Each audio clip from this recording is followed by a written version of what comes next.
So, hello everyone. Today I'm going to be talking about a very important figure in history that some of you people might recognize.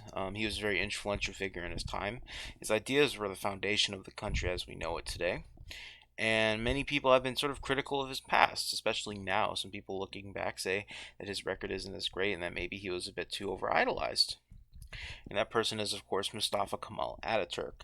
Now, all jokes aside, Mustafa is very much like George Washington, but whereas George Washington was only one of many members to found the country, Mustafa is the fundamental core of what Turkey is today. He originally grew up in a little town in Greece called Thessaloniki. It used to be part of the Ottoman Empire, but Ataturk was indeed Turkish, and this was a Greek majority town, and that would go on to influence his views on how he think government should be run. Eventually, when he reached the age of 20, he would go off to Macedonia to go study at an Ottoman military academy, where he would meet up with sort of Young Turk ideals. Now, the Young Turks were rebellious people against the Sultan.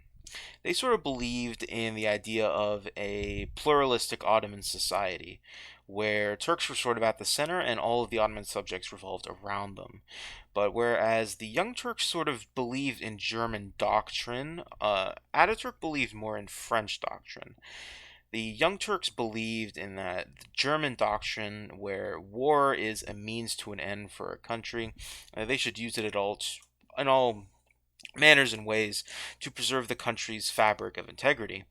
Ataturk looked at it from a French perspective, where war was not necessarily integral to the society at all, and he was very liberal minded in his ideas. But eventually, what happens is that the Young Turks overthrow the Sultanate, and the Sultanate is removed, and he is made more to like a figurehead like the United Kingdom and their king or queen. And the Young Turks get involved in World War One. Now, of course, you know the Central Powers lose in World War One, but ultimately, what the Young Turks were trying to do is they were trying to preserve their territorial boundaries. They saw that three of the countries that they were in conflict with the most, United Kingdom, France, and Russia, were all on the enemy's side. And not only that, they also were friends with the Germans and wanted to be a lot more like the Germans. But like I said, of course, they lose. And if we can see here in the photo, we do see the before and after effects of the Treaty of Versailles, what happens to Germany, what happens to Austria-Hungary. And with Germany, they lose a lot of the sort of disputed ethnic lands that may or may not be German or they're part German. So we see that they lose Alsace-Lorraine to France, where a lot of French people did live. We lose a lot of Polish lands, and the new country of Poland is even founded from the ashes of the war. And Austro-Hungarian Empire is completely broken apart. Now that wasn't really a shocker because it was going to happen one way or another. World War One just sort of accelerated it. But people look at the Treaty of Versailles and they really do ignore Turkey. And I do think Turkey got the worst end of the deal. Turkey, put into perspective, got 15% of their country left after the Treaty of Sevres. And their country, the core of their country, these are ethnic Turkish zones.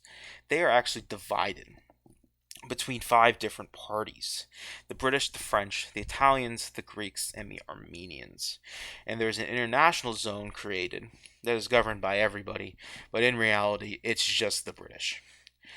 And Ataturk, even though fighting valiantly in the war and proving himself to be a young military officer, um, he fails, and Turkey is forced into this deal, and the Sultan made to sign it. And eventually, Ataturk is assigned to a garrison in Ankara, and he thinks that this is the worst deal ever, and he decides to do something about it.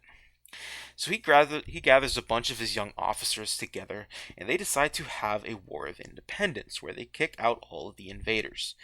First, he starts off with the French and the Armenians. He takes a sort of scorched earth approach with the Armenians, where everything is destroyed, and he doesn't want the Armenians coming back. He kicks out a lot of the Armenians and either forces them to go back to Armenia, or if they choose to stay, they get killed.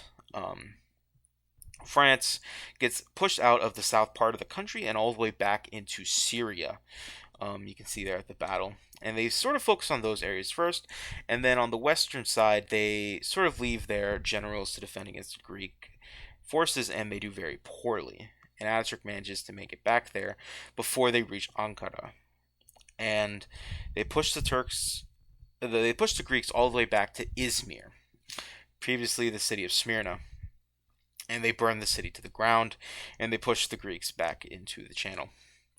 Now, after all this, the war has completely disrupted all of the Allied forces there, and Britain comes to Ataturk with a deal and a new treaty. He says to Ataturk, "All right, you can have all of your old Turkish lands back, but you must keep a demilitarized region between Bulgaria and Greece, and you must not have any military forces in the Dardanelles or the Bosphorus Strait." Ataturk agrees to this, of course, and later on he does make an agreement with the French, saying that they should govern this little region down here of Hatay that is majority Turkish, and he basically says to the French, like, hey, this is a Turkish region, we can do better than you, and we'll save you money. So then in the end, they give it over to him. Now, when Ataturk founds the Republic, he founds the Republic as a liberal democracy, but he sort of takes a dictatorial approach to it, and he has an ideology called Kemalism. And it starts off with 6 arrows or 6 tenets. And the first one is republicanism. Republicanism is the idea that Turkey should be a democracy first and foremost, that it should be a multi-party system where the people are encouraged to vote. Next is populism, that the power of the government should be transferred to the people. Next is laicism. Now, this is a French term, it's laïcité, and it is the concept of freedom from religion. Whereas in the United States, we have freedom of religion, where you are free to believe whatever you want. Laïcité takes it even further, where it just bans it from public spaces entirely. You see with Ataturk's reforms that Islam is sort of wiped out from the public space, and that its grasp on Turkey is almost essentially removed. Next is reformism, the general idea that old ways that don't really make any sense in the modern terms should be getting rid of. After that is nationalism. Enough said, just proud to be a Turkish person. And next after that is statism.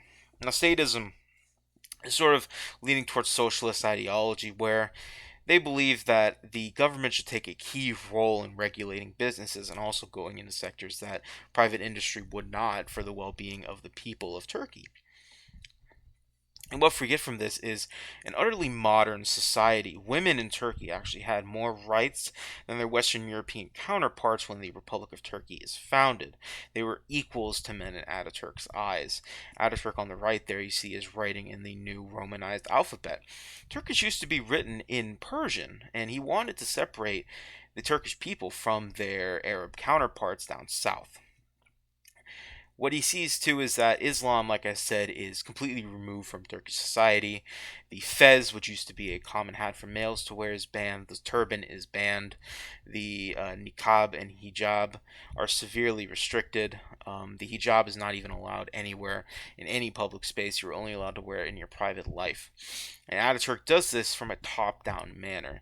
The people of Turkey were by and large a rural, uneducated society. About 90% of the population was illiterate, and 80% lived in the countryside. So this was big numbers, and Ataturk sort of knew that the only way that this is going to happen is if the educated elite come down. But this inevitably fails. Once Ataturk dies, even before he dies, he is almost assassinated by an Islamic extremist. And immediately after he dies, who is elected into government, but an Islamist who wants Islam to come back into Turkish society. Well, there's a very special caveat that Ataturk added to the Turkish constitution that sort of prevents this from happening. And it states that the military does have the right to overthrow any leader that goes against Kemalist ideology. And this happens in Turkey 6 times, and it almost happened 7th time until Erdogan came into power. Now, Erdogan comes into power, and he creates a law that says it is illegal to insult Turkishness. And eventually that leads to a coup of military officers that fails. And when this coup fails, he replaces all of the officers in the military and does a massive sweep, much like Stalin did. And what Erdogan is doing now is a swift departure from what Ataturk wanted. Ataturk was very Eurocentric in his views. He quoted specifically saying that there's only one civilization in the world, and it is the Turkish civilization, and it is the European civilization, and that Turkey should base itself heavily off of European ideals if it doesn't want to be a footnote in history. Erdogan says the complete opposite. Erdogan says, look, these Europeans, they don't like us. They think we're poor and we're laborers. Let's connect with Islam, our roots. Let's, embrace the idea of, what we are. Islam is still very prevalent in Turkey today. And that led to Erdogan taking more friendly approach to many of the Arabic countries that for the majority of the past 70 years, Turkey has looked down on Arabs as sort of inferior and sort of barbaric in many ways. And Erdogan has destroyed Turkish democracy and gone against Kemalism. One of the big ways is by getting involved in military conflicts. Ataturk was very much against this. He was under the idea that he wanted Turkey to be a peaceful country. He wanted Turkey to be neutral and never get involved in any wars. But as you know, with recent news, we can see Turkey has actually moved into northern Syria, where they want to establish a zone of control and they want to get revenge against the Kurds who rebelled against them. They also want to get revenge on Armenia by helping Azerbaijan and fighting them over Nagorno-Karabakh. So essentially, what Erdogan has done is destroyed 5 of the 6 pillars of Kemalism, except for nationalism. But he uses nationalism in a sort of own personal way. He uses nationalism to stir up the Turkish people to vote for him. But all is not lost, in my idea. Ataturk was a reformer, and the Turkish people love him for that because he is Turkey. And what we see here is, on the left we have people visiting the Antikabir, which is Ataturk's burial grounds. It's his mausoleum. And on the right we see 2 different photos, and why are these people getting out on the highway? You think they're crazy. But what happens is on November 10th at 9:05 a.m. every year, everybody in Turkey stops for 1 minute to remember Ataturk and his death. And that sort of gives me hope that even though Turkey might be a despotic dictatorship now, I do think very much that the people of Turkey have been permanently affected by Ataturk. That the ideas of liberalization and moving forward, and the ideas of a unique Turkish identity, will separate them from falling into the darkness of history that what is present now. So that is sort of a quick crash course on modern Turkish Republic history. Thank you for watching. I hope you gained some stuff from it. And if you want to check the citations, I encourage you to watch the videos that I cited. They're very informative. They're about 3 hours long, but they're overall great watches.